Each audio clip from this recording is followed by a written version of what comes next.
الحمد لله رب العالمين والصلاة والسلام على أشرف الأنبياء والمرسلين وسيدنا ونبينا وشفيعنا وحبيب قلوبنا مولانا بالقاسم محمد اللهم صل على محمد وآل محمد وآله الطيبين الطاهرين المعصومين المنتجبين المنتخبين مولانا الثقلين جد الحسن والحسين. أما بعد فقد قال الله تعالى تبارك في الكتاب الكريم بسم الله الرحمن الرحيم يا أيها الذين آمنوا كتب عليكم الصيام كما كتب على الذين من قبلكم لعلكم تتقون رب اشرح لي صدري ويسر لي أمري واحلل عقدة من لساني يفقهوا قولي. الصلوات. اللهم صل على محمد وآل محمد. مولین کرام، میں نے ابھی جس آیہ کریمہ کا عنوان قرار دیا ہے سورہ بقرہ آیت نمبر 183، رمضان کی مناسبت سے بہت پیاری سی آیت ہے یہ کہ پروردگار فرما رہا ہے کہ صاحبان ایمان کہ تم پر روزہ واجب قرار دیا ہے، یا میں یوں کہہ دوں روزہ تمہارے پر لکھ دیا گیا ہے جیسے تم سے پہلے والوں پر لکھ دیا گیا، تاکہ تم لوگ پرہیزگار بنو، متقی بنو.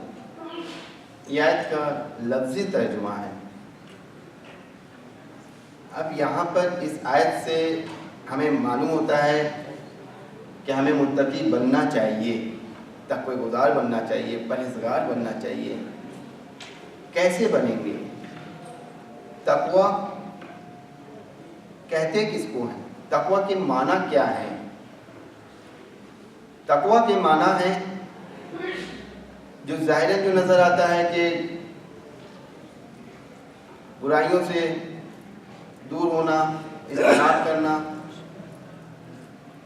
لیکن خصوصی اس رمضان میں جو ہم روزہ رکھتے ہیں، روزہ اس لیے واجب ہمارے لیے قرار دیا گیا ہے. ایک سوال ہم سے کسی دن پہلے کسی نے پوچھا تھا کہ روزہ کیوں ہم پر واجب ہے، تو اس کو پہلے ایک جواب دے دوں کہ جناب آدم نے جب شجر کے پاس گئے تھے، شجر کا وہ میوہ کھایا تھا، تو وہ میوہ 30 دن تک بدن شریف میں باقی تھا.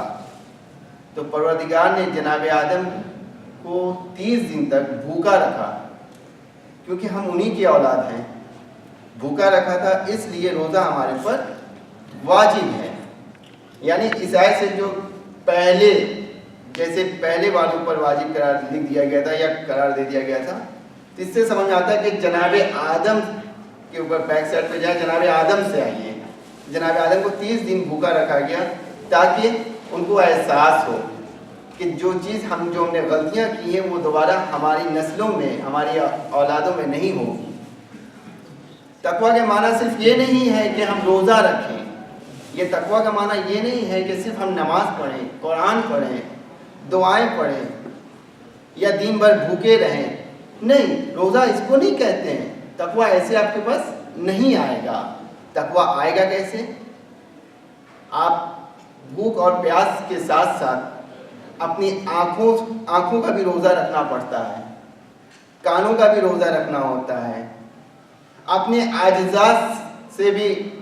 یہ تمام روزے ہی ہو گئے، کیونکہ اگر ہم روزہ ہیں، روزے کی حالت میں اگر اس آنکھ سے غلط چیزیں دیکھتے ہیں یا بری باتیں سنتے ہیں یا اس زبان سے بری باتیں کسی کی غیبت کرتے ہیں تو ہمارا روزہ نہیں ہوگا، نہ ہم تقویٰ حاصل ہوگا ہمارے پاس.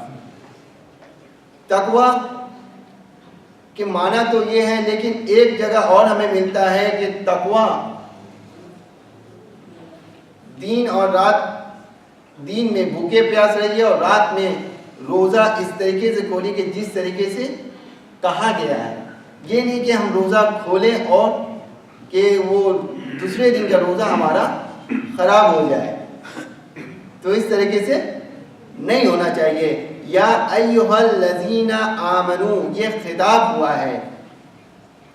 یہ آیت مدینہ میں نازل ہوئی تھی 2 ہجری میں کہ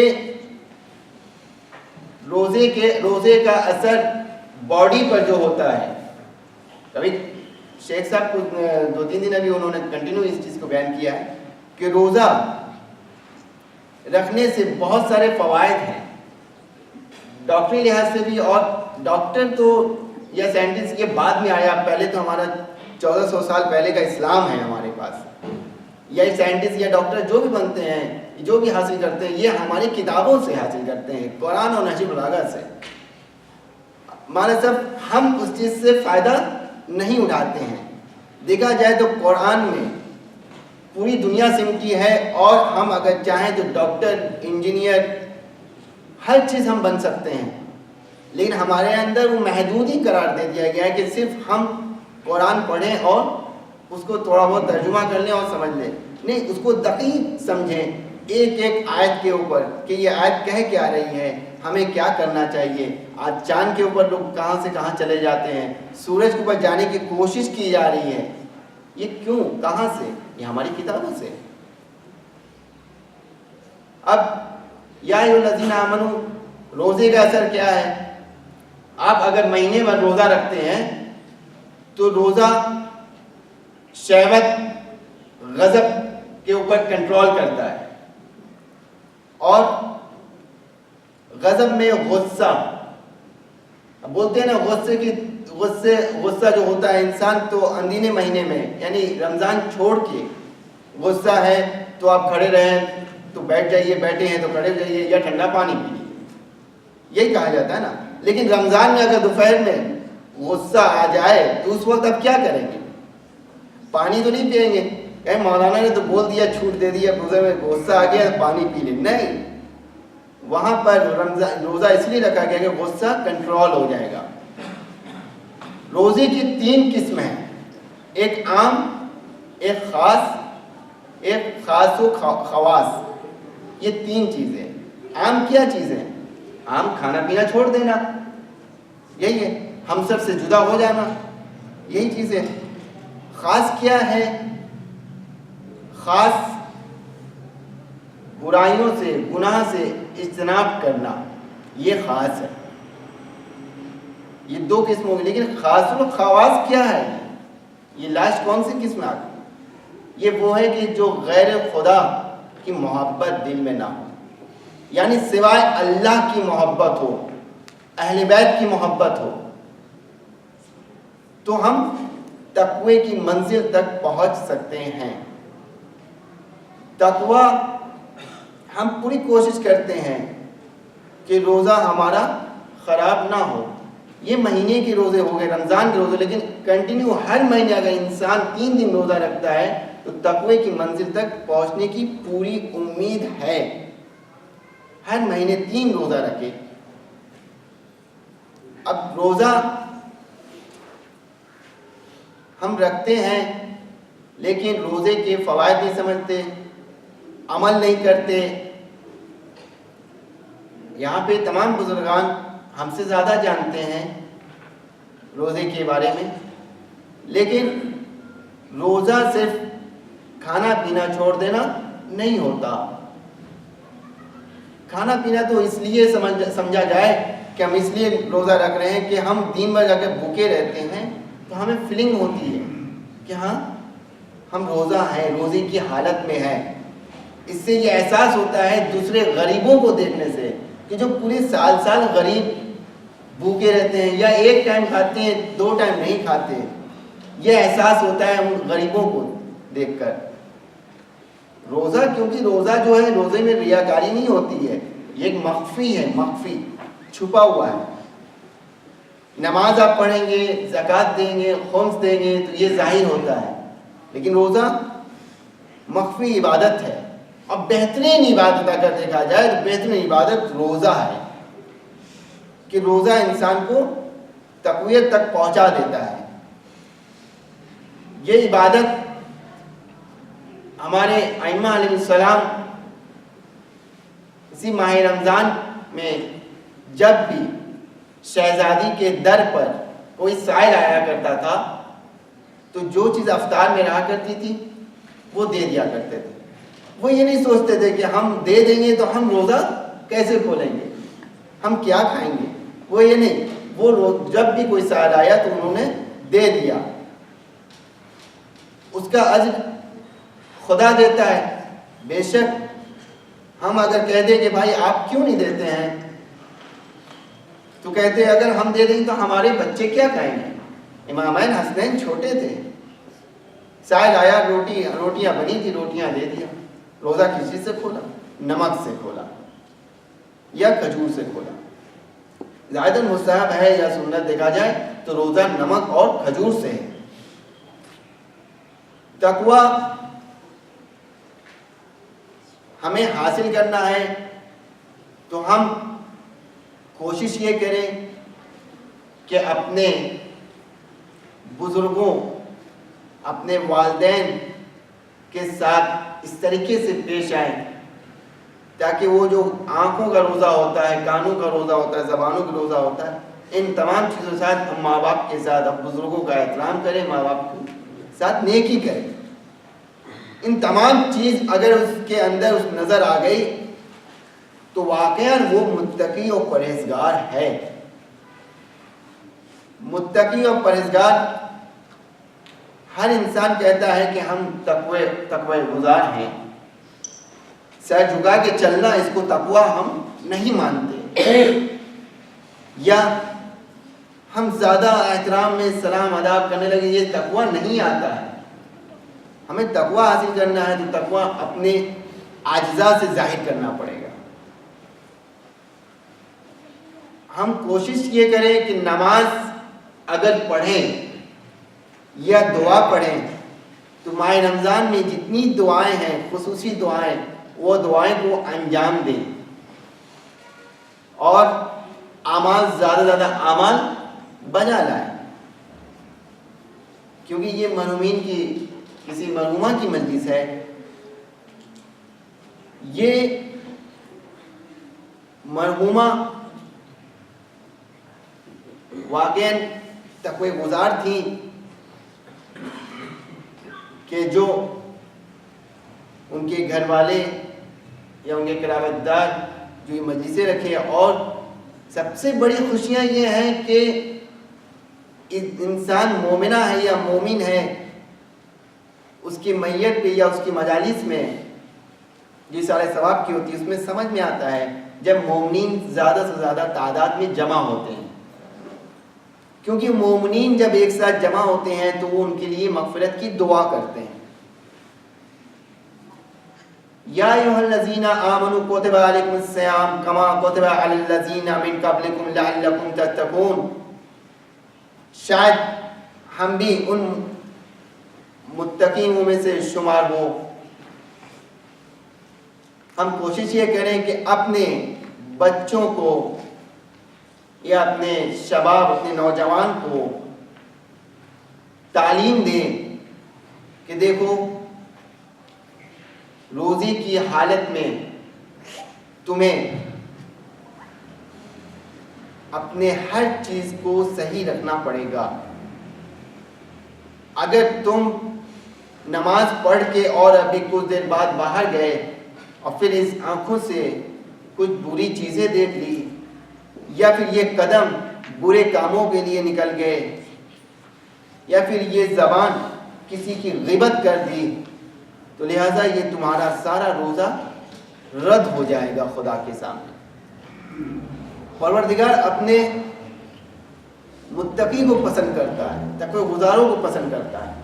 ہم یہ نہیں کہتے ہیں کہ ہم متقی ہیں یا پرہیزگار ہیں. اللہ ہمیں توفیق دے کہ ہم تمام شیعان اہل بیت جہاں جہاں بھی ہیں جو حاضرین ہیں کہ ان کے اندر بھی یہ تقوی حاصل ہو, تقوی گزار بنے. ماشاءاللہ سے اس جگہ پہ, اس امام بارگاہ میں اکثریت تقوی گزاروں کی ہے جو میں نے ابھی تک دیکھا.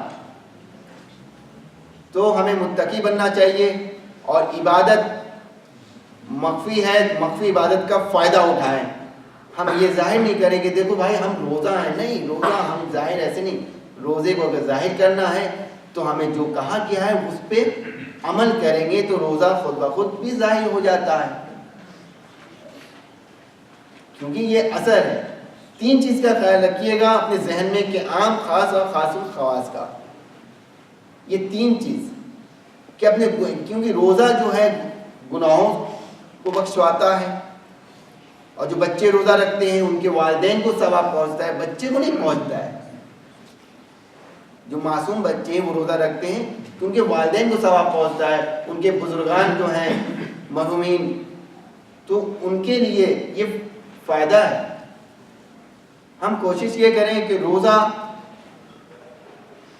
رکھیں اور رکھنے کے باوجود ہم ہر چیز پر عمل کرتے رہیں.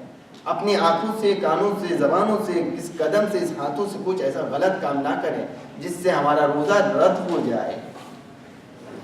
کیونکہ ہم زیادہ، کیونکہ وقت بھی نہیں لیں گے، کیونکہ جو ایک محدود وقت ہے اس محدود وقت میں ہم نکلیں گے. اب اس میں ایک چیز اور ہے، روزہ نصف صبر ہے.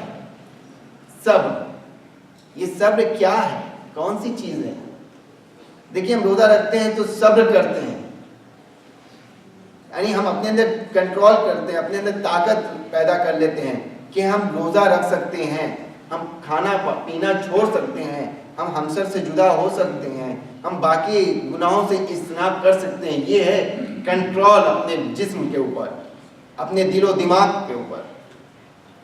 تو ہم صبر کریں، کیونکہ صبر ہمیں ائمہ نے سکھایا ہے کہ جس شخص کے اندر اخلاق اور صبر اگر ہے وہ اس شخص کامیاب ہو جائے گا. اخلاق کے ساتھ صبر ہونا چاہیے کہ میرے مولا حسین صبر کا مادہ ہے. ائمہ نے بتایا اور پریکٹیکل دکھایا بھی کر کے. اب یہ صبر ہمیں کہاں نظر آتا ہے؟ اگر صبر دیکھنا ہے تو آپ کربلا کے میدان میں دیکھیے صبر، وہاں صبر ہی صبر نظر آتا ہے. بڑے سے لے کر چھوٹے تک کے پاس صبر ہے. ننھا سا بچہ بھی ہے تو اس کے پاس بھی صبر ہے، وہ بھی بھوکا ہو پیاسا، شریر نہیں ہے، پانی نہیں ہے. جناب قاسم بھی بھوکے پیاسے، جناب علی اکبر بھی بھوکے پیاسے، تمام انصار و احباب سب اقربا سب بھوکے ہو پیاسے. میرا مظلوم کربلا، میرا مولا حسین، دیکھیے مسائل پڑھ لینا آسان ہوتا ہے، سن لینا آسان ہوتا ہے، دل پہ ہاتھ رکھ کے ذرا سوچیں کہ یہ مصائب حسین، صرف کربلا کا نام لینے پر بھی انسان رونے لگتا ہے، آنکھ سے آنسو آنے لگتا ہے. تقوی گزار کی یہ علامتوں میں سے کہ اہل بیت کا چاہنے والا ہوگا، خدا کا ماننے والا ہوگا تو ضرور جب بھی وہ کربلا کا مصائب سنے گا تو خاموش نہیں بیٹھے گا، اس کی آنکھ نم ہو جائیں گی، اس کی آنکھ رونے لگے گی. امام حسین 3 دن کے بھوکے و پیاسے کربلا میں، عاشور کا دن ہے، سب شہید ہو گئے. میرا 3 امام کربلا میں ہیں، زین العابدین علیہ السلام، محمد باقر علیہ السلام اور مظلوم کربلا. لیکن زین العابدین علیہ السلام میں وہ تمنا نہیں تھی، محمد باقر علیہ السلام کے اندر وہ طاقت نہیں تھی، وہ بچے تھے، معصوم تھے. لیکن امام حسین علیہ السلام اکیلے کربلا کے میدان میں جب دشمنوں نے ان کو گھیر رکھا تھا، کافی دشمنوں کو واصل جہنم کیا، پھر جب شمر نے، پیسر سعد نے جب دیکھا کہ حسین ابن علی کو اکیلے ہم نہیں وار کر سکتے، ہم ان کے ساتھ اکیلے جنگ نہیں کر سکتے ہیں، یہ علی کا لال حسین ہے، یہ رسول کا نواسا حسین ہے، شہزادی کا فرزند حسین ہے، بڑے ناز و ناز سے بی بی شہزادی نے چکی پیس کے امام حسین کو پالا تھا۔ مولا حسین کربلا میں اکیلے اور ایک طرف فیصلے ساتھ نے آواز دی، اے شمر تم ایک ایک کر کے اگر وار کرو گے تو حسین قتل نہیں ہوں گے۔ ایک مرتبہ شمر فیصلے ساتھ نے شمر کو آواز دی، شمر نے اپنے فوجوں کو آواز دیا، ہے فوجوں سب ایک ساتھ حملہ کرو حسین ابن علی پر۔ سب ایک ساتھ حملہ کیا، امام حسین کو تیر پہ تیر لگائی گئی، لیکن امام حسین میں روایت پڑھتا ہوں، روایت سنا ہے، روایت پڑھا بھی ہے، علماء کرام سے بھی سنا کہ تیر امام حسین کے لاش پر 72 تیر لگے تھے، جسموں پر 72 تیر، جو آج ہر جگہ دیکھیے، ہر بچے شیعہ محرم میں 72 لکھا رہتا ہے ٹی شرٹ یا شرٹ پہ، ہر جگہ 72۔ یہ 72 شہداء بھی تھے، 72 تیر جسم پر لگے ہوئے تھے۔ امام حسین نے جب گھوڑے کے زین سے زمین پر آنا چاہے، لیکن میں یہ کہوں گا کہ گھوڑے کے زین سے زمین پر نہیں آئے، تیروں پر معلق تھے۔ میرا مولا حسین تیر پر معلق ہوا، تیر پر معلق ہوا۔ شمر آگے خنجر لے کے بڑھا، گردن پہ خنجر رکھا اور جیسے ہی چلانا چاہا تو کبھی کیا دیکھتا ہے، کبھی بی بی شہزادی زہرا چلی آتی ہے، کبھی رسول کائنات چلے آتے ہیں، کبھی مولا کائنات چلے آتے ہیں، کبھی حسن ابن مصطفیٰ چلے آتے ہیں۔ ایک مرتبہ پیسر سعد نے آواز دی، شمر کیا کر رہا ہے، کیا کر رہا ہے تو؟ کہا کہ اے پیسر سعد جو میں دیکھ رہا ہوں وہ تو نہیں دیکھ رہا ہے۔ کہا کیا؟ کہ کبھی میں شہزادی کو دیکھتا ہوں، کبھی رسول کائنات کو دیکھتا ہوں، کبھی میں علی مرتضیٰ کو دیکھتا ہوں۔ بس اتنا کہنا تھا کہ امام حسین نے شمر کو مخاطب ہو کے کہا، اے شمر تو گھبرا مت، تیری مشکل کو میں آسان کر دیتا ہوں، تیری مشکل کو میں آسان کر دیتا ہوں۔ کیا کیا؟ مولا حسین کا لاشا تیروں پر تھا، تیروں پر، تصور کرے آپ لوگ، تصور کرے، تیروں پر معلق تھا۔ امام حسین نے ایک انگرائی لی، دائیں کی تیر بائیں کی طرف اور بائیں کی تیر دائیں کی طرف کیا، سجدے کی حالت میں گئے۔ شمر نے خنجر رکھا، شمر نے خنجر رکھا، ایک مرتبہ سر تن سے جدا ہوا اور کوہرام برپا پہنچا۔ ایک مرتبہ جناب زینب سلام علیہ کہتی ہیں، اے سید سجاد، اے سید سجاد، ماں جایا اب نہ رہا۔ ایک مرتبہ پردہ ہٹایا، چوتھے امام نے پردہ ہٹایا، رخ دیکھا، آسمان کو کیا دیکھا کہ آسمان پہ لالی چھا گئی۔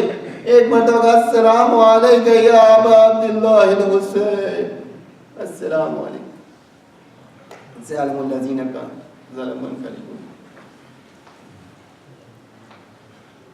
ایک مرتبہ ابھی میں نے نیوز دیکھا ہے، مجھے صبح ملی تھی، ابھی میں نے نیٹ پہ دیکھا ہے کہ فلسطین میں کچھ شہید ہوئے ہیں اور بھی کافی جگہوں پہ شیعہ مارے جا رہے ہیں، لیکن میں صرف شیعوں کا نہیں کہوں گا کہ مسلمان کے اوپر ظلم ہو رہا ہے، اور ہم چاہتے ہیں کہ تمام شیعہ اہل بیت جہاں جہاں بھی ان کو تکلیفیں ہیں، پریشانیاں ہیں، مشکلات ہیں، عراق ہو یا بحرین ہو یا فلسطین ہو، چاہے کہ 5 مرتبہ ہم یوٹیوب ہمارے ساتھ تلاوت کریں تاکہ انہیں مشکلات کو نجات۔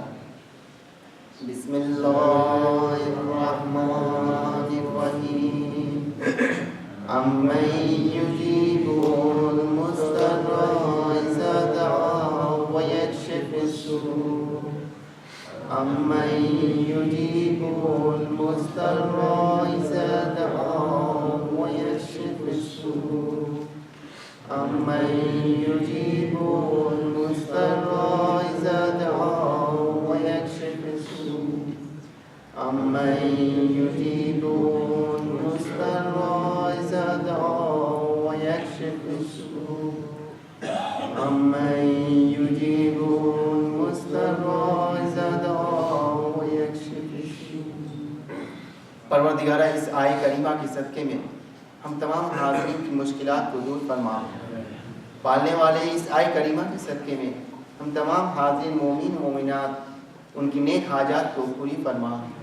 پالنے والی عیسائی کریمہ کے صدقے میں جو ٹرسٹیان ہمارے ہیں ان کی حفاظت فرما اور انہیں نیک کاموں میں کرنے کی توفیق عطا فرما۔